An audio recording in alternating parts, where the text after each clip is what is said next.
Hello Tommy, எல்லாரும் எப்படி இருக்கீங்க? And I'm very sorry. நான் ரொம்ப லேட்டாக வீடியோ அப்லோட் பண்ணுறேன். அது எனக்கே நல்லா புரியுது. நான் எப்போ வீடியோ ரெக்கார்ட் பண்ண ஃபோன் எடுத்தாலும் ஏதாச்சும் ஒரு வேலை சொல்லி கொல்றாங்கடா. சத்தியமாக முடியல. ஒவ்வொரு நாளைக்கு ஒரு ஒரு மினிட் தான் என்னால் வீடியோவை ரெக்கார்ட் பண்ண முடியுது. அதை மர்ஜ் பண்ணி அதை அப்லோட் பண்ணுறதுக்குள்ளே தலையில் இருக்கிற மூளை காலுக்கு சேருது. என்ன பண்ணுறது, கொஞ்சம் லேட் ஆகுது. And I am really really sorry. நான் ரொம்ப லேட்டாக அப்லோட் பண்ணுறேன். நீங்கள்லாம் மன்னிப்பீங்கன்னு நினைக்கிறேன். எவ்வளோ வாட்டி தான் உன்னை மன்னிக்கிறது அப்படின்னு நினைக்காதீங்க. அண்ட் உண்மையிலே நான் எப்படி சொல்கிறது, சாரிடா. அண்ட் சரி, பேசிகிட்டே இருக்காமல் வீடியோக்குள்ளே போ அப்படின்றது எனக்கு நல்லாவே கேட்குது. சரி, நான் போகிறேன். அண்ட் போன பாட்டோட எங்கே முடிச்சிருப்பேன்னா, உங்களுக்கு மேரேஜ் எல்லாம் ஆகி வீட்டுக்கெல்லாம் வந்திருப்பீங்க. ஸோ அதோடு தான் முடிச்சிருப்பேன். உங்களுக்கு ஞாபகம் இல்லைன்னா போய் போன பார்ட்ஸ் எல்லாம் பார்த்துட்டு வந்துடுங்க. எனக்கு தெரியும் பாதி பேர் மறந்துருப்பீங்க அப்படின்னு. தயவு செஞ்சு போய் பார்த்துட்டு வந்துடுங்க. இந்த பாட்டு அப்போ தான் உங்களுக்கு நல்லா புரியும். ஓகே. இப்போ நீங்கள் காலையில் ஆகுது, ஏஞ்சி வெளியில் வரீங்க. ஏஞ்சி வெளியில் என்ன பண்ணுறதுன்னு தெரியாமல் அப்படியே உட்காந்துருக்கீங்க. எவ்வளோ டைம் ஆகியும் ஜிம்முன்னு அவனோட ரூமை விட்டு வெளியில் வரல. நீங்கள் போய் ரூமை நாக் பண்ணுறீங்க. ரூம் ஓப்பனில் தான் இருக்கும். நீங்கள் அப்படியே ஓப்பன் பண்ணி பார்த்தா உள்ள ஜிம்முன்னு இல்லை. என்னது இது, இன்னும் 6 தானே ஆகுது, அதுக்குள்ளே எங்கே போயிருப்பார்? அப்படி என்ன வேலை பண்ணுறாரு இவர்? ஒன்றும் புரியல. இதுவரையும் ஜிம்முன்னு என்ன வேலை பண்ணுறான்னு யாருக்குமே தெரியாது, அவங்க அப்பா அம்மா கூட. சரி அப்படின்னு நீங்களும் அந்த வீடெல்லாம் பார்த்து நீங்கள் எடுத்துகிட்டு வந்த ட்ரெஸ் எல்லாம் உங்களோட ரூமில் க்ளாசெட்டில் நீட்டாக அரேஞ்ச் பண்ணி வைக்கிறீங்க. அப்படியே லன்ச் டைம் ஆகுது, ஜிம்முன்னு வருவான் அப்படின்னு வெயிட் பண்ணிகிட்ருப்பீங்க. ஆனால் யாருமே வரல. ஸோ நீங்களும் சாப்பிட்டுட்டு அப்படியே டிவி தான் உங்கள் உலகம் மாதிரி டிவி பார்த்துட்டு உட்காந்துருக்கீங்க. அப்போது யாரோ உங்கள் ஃபோனுக்கு லேண்ட்லைனுக்கு ஃபோன் பண்ணுறாங்க. நீங்களும் அட்டன் பண்ணி, ஹலோ, யார்? மேம், நான் ஜிம்மனோட பிஏ பேசுகிறேன். ஓ, சொல்லுங்கள். ஜிம்மன் சார் வீட்டில் இருக்காரா? இல்லை, அவர் வீட்டில் இல்லையே, காலையிலேயே கிளம்பி வந்துட்டார். ஓ, அப்படியா? அப்புறம் நீங்கள் யார்? நான் நான் ஜிம்மன் சாரோட wife. Oh, okay ma'am. And I'm sorry, உங்கள் கல்யாணத்துக்கு என்னால் வர முடியல. அதனால தான். சரி, ஜிம்மன் நாங்கள் இல்லையா? இல்லை மேம். காலையிலேருந்து சார் எங்கே போனாருன்னு தெரியாது, அதனால தான் உங்களுக்கு கால் பண்ணேன். ஓகே மேம் அப்படின்னு அவர் வச்சிடுறாரு.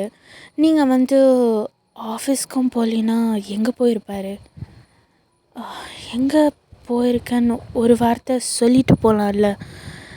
எனக்கு இந்த டென்ஷன் இருக்காது. என்னமோ என்ன பண்ணுறாரோ தெரில அப்படின்னு நீங்கள் அப்படியே டிவி ஆன் பண்ணி பார்த்துட்ருக்கீங்க. அப்போது திருப்பி கால் வருது. நீங்கள் அட்டன் பண்ணுறீங்க. ஹலோ, யார்? நான் தான். யார்? நான் தான் ஜிம்மன் பேசுகிறேன். சொல்லுங்கள் ஜிம்மன். காலையில் உங்களை ரூமில் போய் பார்த்துட்டு நீங்கள் இல்லை, எங்கே போனீங்க? அது சொல்ல தான் கால் பண்ணேன். அண்டு நான் இன்றைக்கி நைட்டு வீட்டுக்கு வர மாட்டேன். சரி, நீ அம்மா வீட்டுக்கு போ. இல்லை, பரவாயில்ல, சொல்கிறது செய். சரி, நீங்கள் எப்போ? நான் நாளைக்கு ஈவினிங் தான் வருவேன். அதுக்கு மேலே என்கிட்ட எந்த கேள்வியும் கேட்காத. அப்படி கேட்டுகிட்டே இருந்தானே எனக்கு கோவம் வந்துடும், பார்த்துக்கோ. சரி, நான் கிளம்புறேன் அப்படின்னு நீங்கள் கால் கட் பண்ணிவிட்டு ரொம்ப கன்ஃபியூஷனோடு தான் பேக் பண்ணி ஜிம்மினோட அம்மா வீட்டுக்கு கிளம்புறீங்க. கார் நிற்கிற சவுண்டு கேட்ட உடனே ஜிம்மினோட அம்மா யாராது அப்படின்னு பார்க்குறாங்க. நீங்கள் அந்த கார்லேருந்து இறங்கி வரீங்க. ஜிம்மனோட அம்மா அப்படியே உங்ககிட்ட உங்களை லாக் பண்ணிவிட்டு, என்னடா இப்படி வந்திருக்க, ஜிம்மன் ஏதாச்சும் சொன்னானா அப்படின்னு நிறைய கேள்வி கேட்குறாங்க. ஆண்டி, சொல்கிறது கேளுங்க. அப்படி ஒன்றும் இல்லை. ஆக்சுவலி அவர் எங்கேயோ வெளியில் போயிருக்காரு. அந்த வீட்டில் இருந்தால் சேஃப் இல்லைன்னு தான் இங்கே அமுச்சு விட்டார். ஓ, நானும் பயந்துட்டேன். கல்யாணம் ஆன ஒரே நாளில் ஏதாச்சும் அவன் திட்டானோ அப்படின்னு.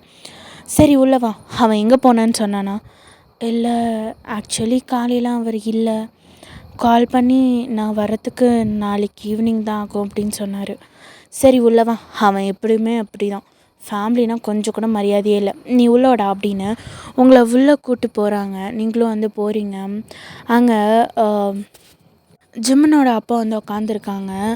நீங்கள் வந்தோடனே என்னம்மா ஆச்சு அப்படின்னு கேட்கும்போது, ஒன்றும் இல்லைங்க, இப்படி ஜிம்முன்னு வந்து அவளை இங்கே போக சொன்னானா அப்படின்னு உங்கள் அம்மாவே எக்ஸ்ப்ளைன் பண்ணுறாங்க. ஸோ அவங்க அப்பாவும் சரிம்மா நீ போய் ஃப்ரெஷ்அப் ஆகிட்டு வா சாப்பிட்லாம் சேர்ந்து அப்படின்னு சொல்கிறாரு. நீங்களும் வந்து போய் ஃப்ரெஷ்அப்பெல்லாம் ஆகிட்டு வந்து உட்காடுறீங்க. நீங்கள் 3 பேரும் சேர்ந்து பிரேக்ஃபாஸ்ட் வந்து முடிக்கிறீங்க. நீங்கள் வந்து ஆண்டி என்னடா இல்லை என்னோடய வீட்டில் என் புக்ஸ் எல்லாம் அங்கேயே இருக்குது, கொஞ்சம் அண்ணாக்கு ஃபோன் பண்ணி எடுத்துகிட்டு வர சொல்கிறீங்களா? ஏன் இல்லை கூடிய சீக்கிரமே செமிஸ்டர் வருதில்ல, படிக்கணும். அதென்னம்மா நீயே சொல்லலாமே. இல்லை என்னோடய ஃபோன் அங்கேயே விட்டுட்டு வந்துட்டேன் அதனால். சரி இந்தா ஃபோன் பண்ணி சொல்லு. சரி அப்படின்னா நீங்களும் உங்கள் அண்ணாவுக்கு ஃபோன் பண்ணி சொல்கிறீங்க. சரி நான் எடுத்துகிட்டு வந்து கொடுக்குறேன் அப்படின்றவும் வந்து சொல்கிறான். நீங்களும் வந்து ஆஸ் யூஷுவல் நார்மலாக அந்த டே வந்து ஜிம்முனோட அம்மா கூட பேசிட்டு சிரிச்சுட்டு நீங்களும் அவங்களுக்கு ஹெல்ப் பண்ணிவிட்டு அதே மாதிரி தான் போகும். இப்போ ஈவினிங் ஆகுது, யாரோ காலிங் பெல் அடிக்கிறாங்க அப்படின்னு நீங்கள் தான் போய் ஓப்பன் பண்ணுறீங்க. பார்த்தா அது உங்கள் அப்பா. அப்பா உள்ள வரலாமா? வாங்க அப்படின்னு நீங்கள் வந்து கூப்பிடுறீங்க. உங்கள் அப்பா வந்து ஏண்டா இது உனக்கு கொடுக்க சொன்னான், ஏதோ செமிஸ்டர் இருக்காமே படி அப்படின்னு உங்கள் கையில் கொடுக்குறாரு. உங்களுக்கு இதெல்லாம் ரொம்ப புதுசாக இருக்குது. நீங்கள் அப்படியே உங்கள் அப்பாவையே தான் பார்த்துட்ருக்கீங்க. அவரும் வந்து ஜிம்மினோட அப்பா கிட்டே பேசிகிட்டே இருக்கார். நீங்கள் வந்து உங்கள் அப்பா இருக்கிறதுனால அப்படியே ரூமுக்கு வந்து போயிடுறீங்க. நான் வயன்கிட்ட கொஞ்சம் பேசணுண்டா. இது நீ தானா? நீயெல்லாம் இப்படி பேசுகிறேன்னா நம்ப முடியலடா. உனக்கு தான் வயன்னாலே பிடிக்காதே. யாரா சொன்னா உனக்கு அவளை எனக்கு பிடிக்காதுன்னு? அவளோட இது எனக்கு அன்னைக்கு தான் அந்த மேரேஜ் பற்றி நீ என்கிட்ட பேசினல்ல, அப்போ தான் எனக்கு புரிஞ்சுது. எனக்காக அவள் லைஃபே சாக்ரிஃபைஸுக்கு ரெடியாக இருக்கும்போது நான் ஒரு 2 ஸ்டெப் இறங்கி வந்து என் பொண்ணுக்கிட்ட பேசக்கூடாதா? நீ இப்படி பேசுவேன்னு நான் எதிர்பார்க்கவே இல்லை. இல்லைடா, என் பொண்ணோட அருமை எனக்கு அன்றைக்கி தான் புரிஞ்சுது. அவள் எனக்காக எது வேணாலும் பண்ண தயங்கவே மாட்டேன்றா. அதனால தான் இன்றைக்கி எனக்கு என் மைண்டில் இருக்கிற குழப்பம் எல்லாமே சொல்லி பையனை என் பொண்ணை ஏற்றுக்கணும்னு தோணுது. அதனால தான் இப்படி வந்தேன். இல்லைன்னா ரோதா வந்திருப்பான், நான் வந்திருக்க மாட்டேன். நான் அவகிட்ட பேசணுண்டா. அதுதான் அவளோட ரூம், போய் பேசு அப்படின்னு சொன்னோடனே உங்கள் அப்பா வந்து உங்கள் ரூம் டோரை நாக் பண்ணுறாரு. நீங்களும் வந்து ஓப்பன் பண்ணுறீங்க. அப்பா நீங்களா? நான் உள்ளே வரலாமாம்மா? வாங்க அப்படின்னு நீங்கள் வந்து கூப்பிட்டு பெட் மேலே உட்கார வச்சுருக்கீங்க. உங்களுக்கு ரொம்ப நர்வஸாக இருக்குது. அப்படியே தலையை கீழே அப்படியே பார்த்துட்டு தரையை பார்த்துட்டே உங்கள் அப்பா கிட்டே வந்து உங்கள் அப்பா முன்னாடி வந்து நின்றுட்டுருக்கீங்க. வயன் என்ன அப்பா என்னை பேர் வச்சு இதுவரையும் கூப்பிட்டதே இல்லையே. சொல்லுங்கப்பா. வந்தீங்க உட்காருமா. நானா? இல்லை வேணாம் சொல்லுங்கள். வந்தீங்க உட்காருன்னு. சொல்லுங்கப்பா என்னாச்சு? அது ஒன்றும் இல்லை. என்னை மன்னிப்பியா? எதுக்குப்பா? நான் சொல்கிறதுக்கு மட்டும் பதில் சொல்ல வயன். இந்த அப்பாவை நீ மனசார மன்னிப்பியாம்மா? அப்பா இது என்ன கேள்வி? இல்லை வயன், உன்னை சின்ன வயசுலேருந்து ரொம்ப கஷ்டப்படுத்திட்டேன்ல. அப்பாவோட பாசம்னா என்னன்னு தெரியாமலே வளர்த்துட்டேன்ல. எதுவுமே புரிஞ்சுக்காம உன்னை ரொம்ப கொடுமைப்படுத்திட்டேன்ல. உனக்கு எல்லாமே உங்கள் அண்ணா தானே. அப்பா என்னாச்சு? எதுக்கு இப்படி பேசுகிறீங்க? எனக்கு உன்னோட அருமை புரியல வயன். அப்போது நீ எனக்காக என்ன வேணாலும் செய்ய ரெடியாக இருக்கேன்னு எனக்கு சத்தியமாக புரியல. ஆனால் எப்போது என்னோடய மானத்தை என்னோடய மரியாதையை காப்பாற்றணும் அப்படின்னு இந்த கல்யாணத்துக்கு நீ ஒத்துக்கிட்டியோ அன்றைக்கி தான் தெரிஞ்சது நீ எவ்வளோ என் மேலே பாசம் வச்சுருக்க அப்படின்னு. ஆனால் நான் உனக்கு அதுக்கு ஈடாக இதுவரையும் எதுவுமே பண்ணதில்லை. ஏன் உன்கிட்ட மூஞ்சி கொடுத்து கூட பேசினதில்லை. நான் இருந்தால் நீ இருக்க மாட்டேன், நீ இருந்தால் நான் இருக்க மாட்டேன். நான் வீட்டுக்கு வந்தாலே நீ எங்கேயோ ஒரு ஓரத்தில் இருப்ப. அப்படி இருக்கிற நீ என் மேலே வெறுப்பு தான் காட்டியிருக்கணும். நீ அப்படி இல்லை. என்னோட என்னோட மரியாதைக்காக நீ ஏதோ எதுக்கு வேணாலும் ரெடியாக இருந்த. அப்போ தான் உன்னோட வேல்யூவை நான் புரிஞ்சுக்கிட்டேம்மா. அன்றைக்கே எனக்கு தோணுச்சு, உன்னை ஏன் இவ்வளோ நாள் நான் தள்ளி வச்சுருந்தேன் அப்படின்னு. அதுக்கு தான். அப்பாவை மன்னிச்சிருவல்ல? அப்பா அப்பாவை மன்னிச்சிருவல்லம்மா? அப்பா, நீங்கள் இப்படி பேசுவீங்கன்னு நான் எதிர்பார்க்கல. நான் எதுக்கு உங்களை மன்னிக்கணும்? நீங்கள் என்கிட்ட வந்து பேசினதுக்கு நான் ரொம்ப சந்தோஷமாக இருக்கேன். இப்படி ஒரு கல்யாணம் பண்ணிக்கிட்டு இருந்தால் நீங்கள் பேசியிருப்பீங்க அப்படின்னு எனக்கு தெரிஞ்சிருந்தா நான் இந்த காரியத்தையும் எப்பயோ பண்ணியிருப்பேன்ப்பா. நான் லேட் பண்ணிட்டேன்ல. நீங்கள் ஃபர்ஸ்ட் டைம் என்கிட்ட பேசுகிறீங்க, எனக்கு இதே ரொம்ப சந்தோஷமாக இருக்குது. இதை விட எனக்கு வேறு எதுவுமே வேணாம்ப்பா. நீங்கள் அண்ணா என் கூட லைஃப் லாங் இருந்தால் எனக்கு அதே போதும். அப்படிப்பட்ட நீங்கள் மன்னிச்சிருவியா அப்படின்னு கேட்டால் எப்படிப்பா நான் மன்னிக்காமல் இருப்பேன்? நான் உங்ககிட்ட ஒன்று சொல்லணும்னு நினச்சிட்டு இருந்தேன். எனக்கு உங்களை ரொம்ப பிடிக்கும்ப்பா. நீங்கள் தான் என்னோடய ஃபர்ஸ்ட் ஹீரோ. அப்படி இருக்கும்போது நான் உங்களை மன்னிக்காமல் அப்படி நான் என்னத்தை சாதிப்பேன் சொல்லுங்கள்?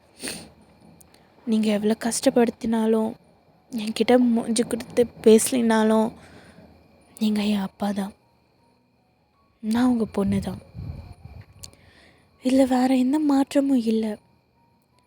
நீங்கள் என்னை மன்னிச்சிரு அப்படின்னு கேட்கவே கேட்காதீங்க. ஏன்னா நான் உங்களை எப்பவுமே ஒரு கிரிமினலாக பார்க்கலையே மன்னிக்கிறதுக்கு. நீங்கள் எனக்கு ஒரு கிரேட் சூப்பர் ஹீரோ மாதிரி சின்ன வயசுலேருந்து.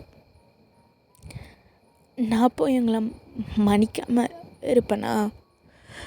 நீங்கள் என்கிட்ட பேசினது நினச்சி எனக்கு எவ்வளோ ஹாப்பியாக இருக்குது தெரியுமாப்பா? அது என்னால் வார்த்தையாலும் சொல்ல முடியல. நீங்கள் என்ன நினச்சிங்கன்னு எனக்கு தெரியல. ஆனால் உங்களுக்கு நான் எப்பவுமே பொண்ணாக இருந்திருக்கேன். நீங்கள் இப்போ வந்து பேசினது எனக்கு ரொம்ப ஹாப்பியாக இருக்குது அப்படின்னு உங்கள் கண்ணெல்லாம் கலங்குது. நீங்கள் வந்து அப்படியே உங்கள் அப்பாவை பார்த்துட்டே இருக்கீங்க. உங்கள் அப்பா உங்களோட டியர்ஸை வைப் பண்ணி என்னை மன்னிச்சிருமா அப்படின்னு வந்து கேட்குறாரு. நீங்கள் வந்து இல்லை அப்படின்னு வந்து சொல்லிகிட்ருக்கும் போதே அவரை அவங்க ஹக் பண்ணி உங்களை வந்து காம் டவுன் பண்ண வைக்கிறாரு. இது வந்து ஜிம்னோட அப்பா பார்த்து ரொம்ப சந்தோஷப்படுறாங்க. நீங்கள் 2 பேரும் சேர்ந்ததை பார்த்து ஜிம்னோட அம்மாக்கெல்லாம் அப்படியே கண் கலங்கி நின்றுட்டுருக்காங்க அங்கே. அண்ணா, இந்த ஸ்வீட் மூமெண்ட்டில் ரோ இருந்தால் நல்லாயிருக்கும். அவனை இப்போயே கூப்பிட்றேன் அப்படின்னு ரோக்கெல்லாம் கால் பண்ணி சொல்கிறாங்க. அவன் வந்து உங்கள் 2 பேரையும் அப்படி பார்த்த உடனே ரொம்ப எமோஷ்னல் ஆகி உங்கள் 2 பேரையும் கட்டி பிடிச்சி பேசிகிட்ருக்கான். நீங்கள் இப்படி சேருவீங்கன்னு நான் எதிர்பார்க்கவே இல்லை அப்படின்னு அவனும் ரொம்ப சந்தோஷமாக இருக்கான். ஓகேடா, இதோட இந்த பாட்டை நான் கம்ப்ளீட் பண்ணிக்கிறேன். உங்கள் அப்பா கூட சேர்ந்ததுக்கு சந்தோஷமாக ஃபீல் பண்ணுங்கள். உங்கள் அப்பா உங்ககிட்ட பேசினதுக்கு ரொம்ப ஹாப்பியாக ஃபீல் பண்ணுங்கள். அப்படியே ஹாப்பியாக ஃபீல் பண்ணிகிட்டே இருங்க. நெக்ஸ்ட் பார்ட் சீக்கிரம் வந்துடும். ஓகேடா, பாய். அண்ட் சாரி, நான் வந்து ரொம்ப லென்த்து கம்மியாக தான் போடுறேன். பட் நான் போக போக வந்து லென்த் அதிகமாக பண்ண ட்ரை பண்ணுறேன். ஏன்னா என்னால் இப்போதைக்கு வந்து ரெக்கார்ட் பண்ண முடியல. அதனால தான்டா. அண்டு ஓகே, நான் நெக்ஸ்ட் பார்ட் சீக்கிரம் போடுறேன். Okay, tata, bye bye. See you in next part.